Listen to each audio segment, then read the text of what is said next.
La masterisation des concours, en effet, détruit de fait le CAPES, avant qu'on puisse totalement détruire le concours lui-même, puisque l'objectif est de détruire le concours.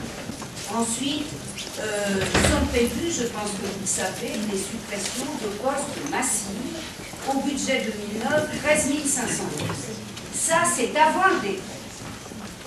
Depuis le décret, qu'est-ce qui se passe outre la dégradation considérable de l'enseignement et de la qualité de l'enseignement et de la recherche que suppose la masterisation des concours. Pour passer le CAPES, on passera ce qu'on appelle l'épreuve théorique en janvier, c'est-à-dire une épreuve théorique, un écrit réduit à rien. Or, c'est ce qui génère, c'est ce qui nourrit une grande partie de la recherche à l'université. Il faut bien comprendre le mécanisme. Il n'y aura plus de programme spécifique, il n'y aura plus de discipline spécifique. Ça vous explique d'ailleurs comment chaque réforme est liée, si j'ose dire, chaque contre-réforme est liée à la précédente, car l'agence d'évaluation de la recherche dirigée par un médecin dont les liens avec le monde de l'économie sont notoires, cette agence, donc dirigée par un médecin, aura à évaluer la recherche. C'est-à-dire que c'est éventuellement un médecin qui saura s'il est bon de faire une étude historique sur la collaboration économique franco-allemande de 1939 à 1945. Je vous laisse imaginer les chances qui demeureront que de telles études soient conduites.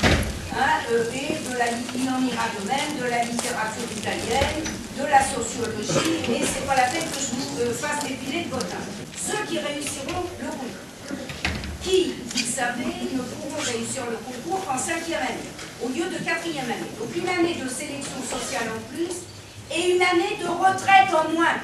Vous êtes jeune, mais pensez-y, ça vient, et avec la perspective de travailler jusqu'à 70 ans, vous aurez des retraites à l'heure actuelle qui seront équivalentes à 400 € par mois. Donc, d'une part, une sélection sociale supplémentaire. Deuxièmement, la 5e année de ceux qui ont réussi le CAPES actuellement, c'est une année de formation. Une année de formation où ils sont fonctionnaires, où ils cotisent pour la retraite cette 5e année. Là où on avait des postes restreints à 6 heures, et bien naturellement, on mettra des jeunes à 18 h ou à 20 h dans la cage au loup, et on n'aura pas à recruter, car toute la réforme, toute la contre-réforme est là. Il faut faire disparaître des dizaines de milliers de postes, il faut diminuer les services publics, et comme vous le savez d'ailleurs, l'éducation étant sur le plan européen considérée comme une marchandise, il faut que ceux qui ont les moyens puissent compenser les déficits de l'éducation nationale en faisant appel à la marchandise privée de l'éducation.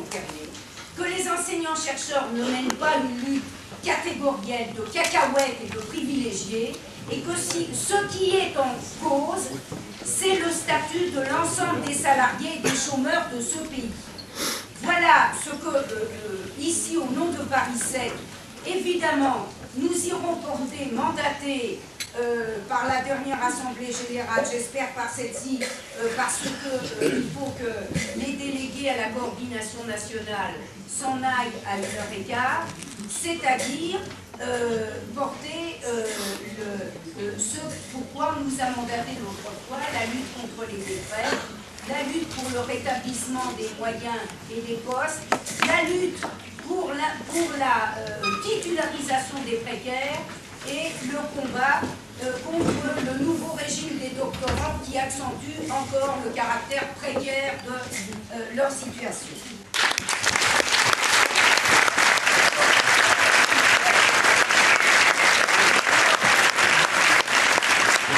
C'est pour ça que je propose qu'on amène la prochaine AG de mardi avec nos profs, qu'on participe, nous, en tant qu'étudiants, à la coordination nationale, mandatés, et qu'après, ces gens mandatés viennent à l'AG aux étudiants et ils font un compte rendu des mandats, ils expliquent qu'est-ce qu'ils ont défendu, qu'est-ce qui s'est passé et tout ça. C'est ça qu'on va avoir la démocratie dans notre mouvement. Et le soutien de l'appel du 22 janvier, lancé donc, comme on l'a dit, par 46 universités. l'université.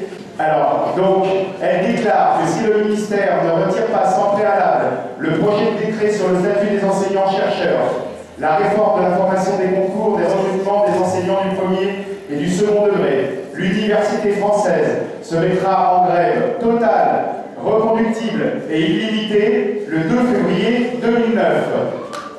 Qui est pour? Qui est contre? Qui s'abstient? Qui ne se prononce pas? La motion est donc adoptée.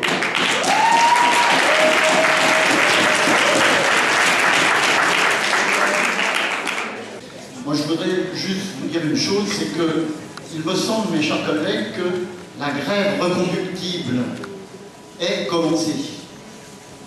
Elle est commencée, je veux dire, ce jour, dans nos universités, nos collègues ont cessé les cours.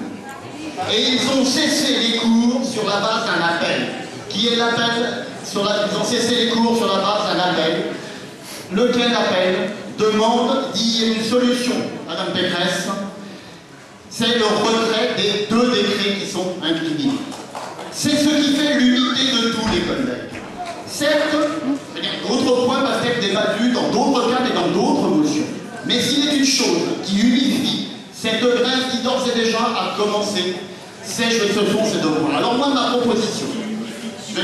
proposition serait tout simplement de reprendre le texte qui a été voté à la précédente réunion nationale, de confirmer ce texte voté avec le soutien des organisations syndicales et constatant, de rajouter simplement à ce texte, nous sommes au regret de constater que Madame Pécresse n'a pas entendu l'ultimatum que nous lui avons adressé. En conséquence de quoi, l'Assemblée des délégués réunis ce jour lance un appel à consolider, conforter, généraliser la grève illimitée et reconductible à une seule solution, le retrait des décrets.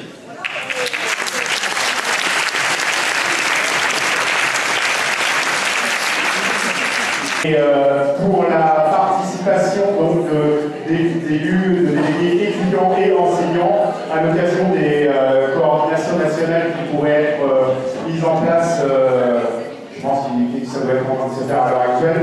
Donc le fait qu'on vote et qu'on envoie des délégués représentants Paris 3 pour ces différentes coordinations nationales. Donc est-ce qu'il y a un pour, est-ce qu'il y a un contre? Donc qui est pour?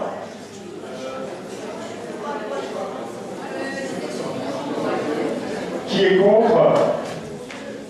Qui ne prend pas part au vote? Qui s'abstient? La motion est donc acceptée.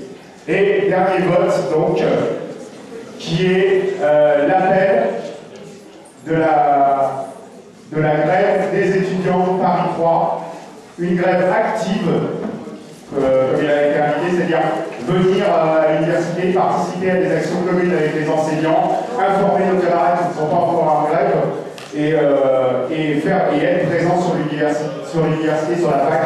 Donc, pour la grève des étudiants de Paris 3, qui est pour? Qui est contre? Qui ne se prononce pas? Qui ne prend pas part au vote? Paris 3 est en grève!